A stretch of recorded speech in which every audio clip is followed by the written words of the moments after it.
대한민국 수도권을 대표하는 두 개의 공항, 인천국제공항과 김포국제공항을 보면 뭐 서로 협력하는 관계는 아니지만 그렇다고 경쟁하는 관계도 아닌 그냥 국제선과 국내선에서 각자 역할을 잘 수행하고 있는 분업화된 공항으로 운영되고 있는데요. 그런데 만약에 김포공항이 크게 확장되고 터미널도 새로 지어져서 다시 본격적인 국제선 영업을 시작했는데 그게 막 엄청 잘 돼서 인천공항에 있는 대형 항공사들이 우르르 김포공항으로 돌아간다면 어떨까요? 아니, 공항 하나 새로 짓는데 돈이 얼만데 엄청 아깝겠죠? 네, 그런데 바로 옆 나라에서 이런 일이 실제로 일어났습니다.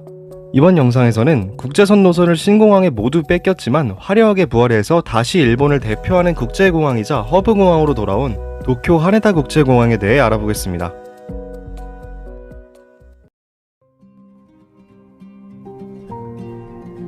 (1945년) 제2차 세계대전이 일본의 항복과 함께 종전하면서 도쿄만 한복판에 있던 하네다 국제공항, 당시 이름으로 도쿄 비행장은 미군에게 점령되어 하네다 육군 비행장이 되었습니다. 그리고 전쟁과 폭격의 한복판에 있었던 만큼 당시 하네다 비행장의 상태는 1930년대부터 민간 영업을 했던 국제공항이라는 것을 알아보기가 힘들 정도로 공항으로서의 기능이 전쟁과 군사화를 거치며 완전히 삭제되어 있던 상태였는데, 미군은 이런 하네다 비행장을 아예 제대로 된 현대식 공군기지로 개조해버렸고, 그렇게 하네다 비행장은 전쟁이 끝나고도 한동안 민간공항으로 사용되지 못했습니다. 하지만 1952년 샌프란시스코 강화 조약 이후 일본이 주권을 회복하면서 이제 하네다 비행장도 군 비행장이 아닌 하네다 공항으로 다시 민간 영업을 하는 게 가능해졌는데, 마침 1951년 설립된 일본항공이 1952년부터 도쿄 오사카 간 국내선 노선에, 1954년부터 호놀룰루를 거쳐 샌프란시스코로 가는 국제선 노선에 취항하면서 하네다 비행장은 다시 민간공항이자 일본을 대표하는 공항, 도쿄 국제공항이 되었습니다. 그리고 다시 민간공항으로 자리를 잡을 새도 없이 1950년대부터 일본 경제가 빠르게 회복하면서 몇 년 전까진 공군기지였던 하네다 국제공항은 갑자기 아시아에서 가장 붐비는 공항이 됐는데, 일본 항공의 주도로 국제선 수요가 빠르게 늘어난 덕분에 1955년 활주로 한 번을 추가로 건설하기도 했으며 1958년엔 여객터미널이 신설되면서 이제 하네다 공항은 본격적으로 일본의 첫인상을 담당하는 관문공항이자 어엿한 국제공항으로서의 역사를 시작하게 되었습니다.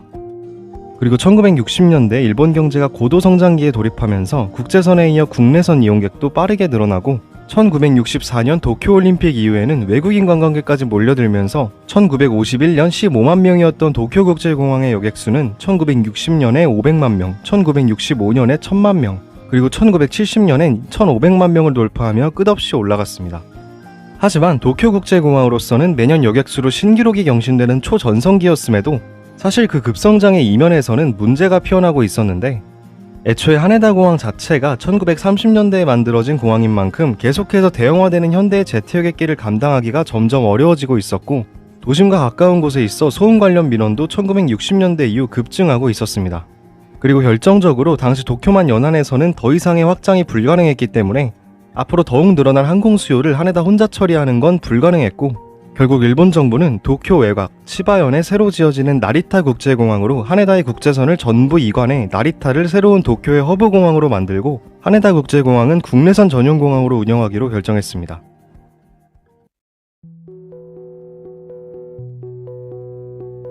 그리고 1978년 도쿄 나리타 국제공항이 개항하면서 하네다 공항에 가득 차 있던 세계 여러 나라의 항공사들은 전부 나리타 공항으로 이전했고, 하네다 국제공항은 1970년에 가장 찬란했던 전성기를 뒤로하고 한순간에 주인공의 자리에서 내려오게 되었습니다. 하지만 국내선만 덩그러니 남은 하네다 공항에 의외의 소식이 찾아오는데, 이제 하네다 공항이 담당하게 될 국내선 수요가 일본 전역에서 엄청난 속도로 증가하고 있었습니다. 사실 당시 상황을 감안하면 국내선 수요는 이전보다 더 큰 폭으로 증가할 수밖에 없었는데, 1980년대는 그 유명한 버블 경제의 시작이었던 만큼 국민소득의 증가로 관광이나 출장, 가족여행 등 이동할 일이 있으면 비행기를 타는 게 점점 흔한 일이 되어가고 있었고, 하네다 공항은 국내선만으로 전성기 시절의 폼을 되찾을 정도로 다시 북적이고 있었습니다. 참고로 이때의 증가폭이 어느 정도였냐면 1977년 하네다 공항의 총 여객수보다 1980년대 하네다 공항의 국내선 여객수가 더 많았다고 합니다. 특히 도쿄, 오사카, 후쿠오카, 삿포로 노선은 양대 국적사가 모두 보잉 747을 투입할 정도로 수요가 많았는데, 사실 이때도 당연히 신칸센이 있었지만 하네다 국제공항의 접근성이 워낙 좋은 데다가 아직 신칸센이 시간 경쟁력이 그렇게까지 높지 않았기 때문에 오사카를 제외한 일본 내 점유율에서는 항공이 절대적인 우위를 차지하고 있었습니다. 또한 애초에 일본 정부의 목적도 도쿄 중심부와 가까운 위치에 있어 여전히 경쟁력이 높은 하네다 공항을 국내선만 남긴 채로 방치하는 게 아니라 국내선의 허브로 만드는 것이었던 만큼 국내선 수요만으로 다시 포화 상태가 된 하네다 공항을 확장해야 한다는 의견이 나오기 시작했습니다. 그리고 1983년 마침 도쿄 항만의 확장이 마무리되면서 드디어 다음 순서로 하네다 국제공항을 확장하는 게 가능해졌고, 일본 정부는 이젠 국내선만으로 다시 포화 상태가 된 하네다 국제공항의 대대적인 확장 계획을 발표했습니다.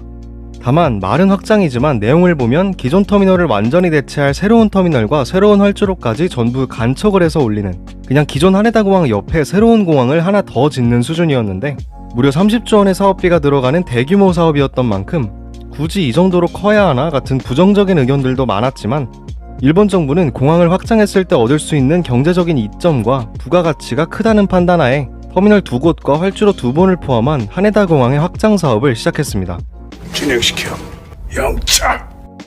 그리고 1993년 9월 기나긴 공사 끝에 드디어 신국내선 터미널 일명 빅버드가 완공되었는데, 사실 영상에서는 자세히 다루지 않았지만 하네다 공항이 있는 도쿄만도 간사이 국제공항처럼 해저 지반이 뻘밭으로 이루어져 있어 간척하는데 상당히 애를 먹었다고 합니다. 아무튼 지금 기준으로도 상당히 좋은 평가를 받고 있는 하네다 공항 제1여객 터미널은 국내선 전용 터미널임에도 무려 나리타 국제공항의 터미널보다 넓은 규모로 만들어져 당시 단일 터미널로는 일본에서 가장 큰 규모였으며, 그 넓은 공간 안에 각종 여객 편의시설과 면세점 수준의 쇼핑 공간 등 최신식 시설을 갖추고 있어 당시 여객들에게 빅버드라는 애칭으로 불리기도 했습니다. 참고로 여기는 집안 치마 같은 건 없었다고 합니다.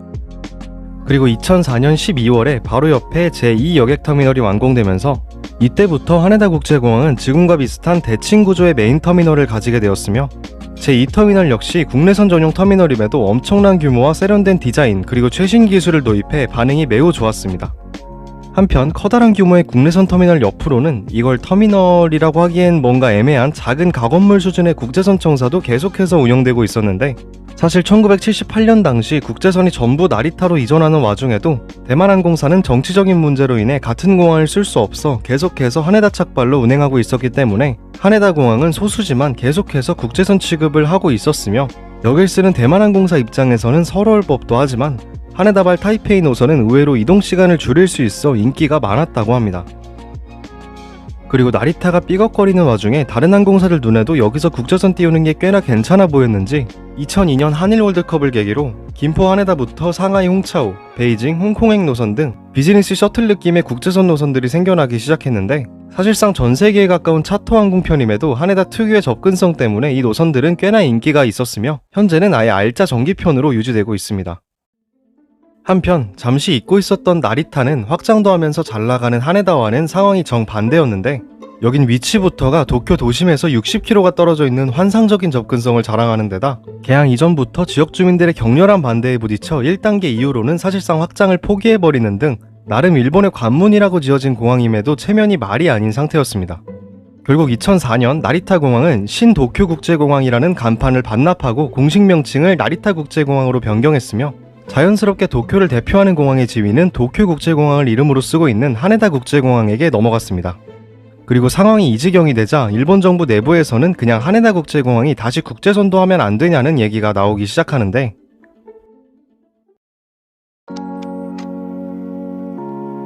2000년대에 들어 일본 수도권의 국제 수요가 폭증하고 그 와중에 나리타는 어째 밥값을 잘 못하는 걸 본 일본 정부는 한때 하네다와 나리타의 부담을 덜어줄 수도권 제3공항의 건설을 계획하기도 했는데, 마침 그러던 와중 하네다에 다시 국제선을 부활시키자는 의견이 제시되었고, 제3공항도 문제가 없을 거라는 보장이 없었던 일본 정부는 하네다 공항의 남는 부지에 국제선 터미널을 신설하고 나리타의 국제선을 일부 이전해 오기로 결정했습니다. 그리고 2010년 10월 21일 1958년 건설되었던 하네다 공항의 첫 번째 여객터미널 자리에 세 번째 여객터미널이자 국제선 전용터미널 도쿄국제공항 제3터미널이 개장했는데, 국제선 터미널의 등장과 동시에 하네다 국제공항은 국내선 전용공항에서 국제공항으로 완전히 복귀하게 되었으며, 3터미널 완공과 동시에 제4활주로까지 완공되면서 나리타 공항보다 더 넓은 활주로 그리고 24시간 운영 조건을 확보하게 되었습니다. 그리고 제3터미널의 개항과 동시에 일본 정부가 예상치 못한 상황이 발생하기 시작하는데, 원래 일본 정부는 어느 정도의 통제하에서 국제선 노선 중 일부만 하네다로 이전시키려고 했지만 막상 새로운 여객터미널이 개장하고 운항거리 제한도 폐지되자 그동안 어쩔 수 없이 나리타를 이용하던 수많은 항공사들이 너도나도 하네다로 탈출을 시전하기 시작했고, 그 와중에 이걸 막으려는 일본 정부와 외막냐는 항공사 그리고 타국 정부 간의 의견 충돌이 일어나 외교적 마찰로 이어지기도 했습니다.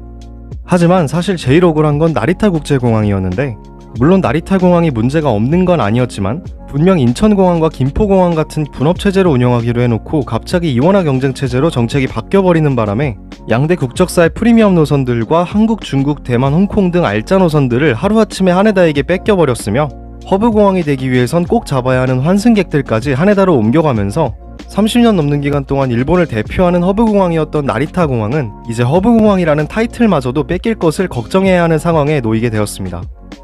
그리고 나리타에 사용 선고를 내리듯 일본 국토교통성은 2014년부터 하네다 국제공항의 주간 슬롯을 확대하면서 앞으로 국제선 확대는 하네다 중심으로 이뤄질 것이라고 언급했으며, 2015년에는 도심 접근성과 수요 측면에서 하네다가 중심이 되는 것이 바람직하다는 입장과 함께 도쿄올림픽을 앞두고 하네다를 동아시아의 허브로 육성할 것이라고 밝히면서 마침내 37년 만에 일본의 허브공항 자리는 공식적으로 다시 하네다에게 넘어오게 되었습니다. 그리고 이렇게 정부의 지원까지 받은 하네다 국제공항은 2013년 사상 처음으로 세계 최고의 공항 순위에서 10위권 이내에 진입한 것을 시작으로 현재까지도 최상위권을 유지하고 있으며, 결과를 알고 보면 조금 안타깝긴 하지만 올림픽 대비를 위해 무려 2020년 3월 개장을 목표로 터미널 리모델링과 함께 제2터미널에 국제선 터미널을 추가하는 등 전면적인 업그레이드를 거치기도 했습니다.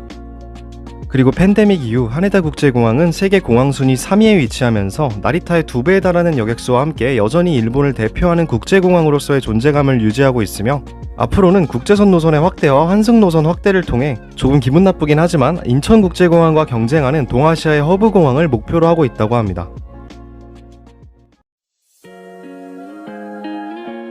앞서 언급한 거의 100년의 시간을 거치며 아마도 최고의 전성기를 누리고 있는 지금의 하네다 도쿄국제공항은 승객과 항공사 모두가 만족하는 세계 최상위권의 공항이지만, 사실 그 이면에서는 포화 상태에 다다른 용량과 더 이상 확장이 불가능한 항행시설, 그리고 태풍이나 해수면 상승 등의 기후위기까지 정말 다양한 이유로 미래를 위협받고 있는데요.